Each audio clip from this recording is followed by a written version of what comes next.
এই যে ডালগুলো দেখছো, সব আমার পুরনো প্রত্যেকটা গাছের ডাল আমি একটি করে কেটে লাগিয়ে দিয়েছি। এটা শুধু বালিতে লাগিয়েছি শিকড় করার জন্যে। কত সুন্দর হয়ে গেছে। এই যে দেখছো চন্দ্রমল্লিকার একটু জাস্ট ডগা পড়েছিল, সেখান থেকে কতটা শিকড় হয়ে গেছে।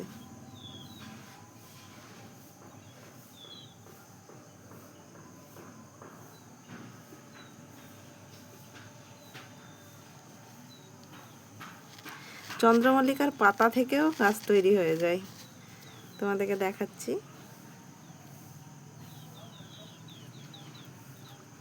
এই যে শুধু একটা পাতা, পাতা থেকে কত সুন্দর শিকড় হয়ে গেছে।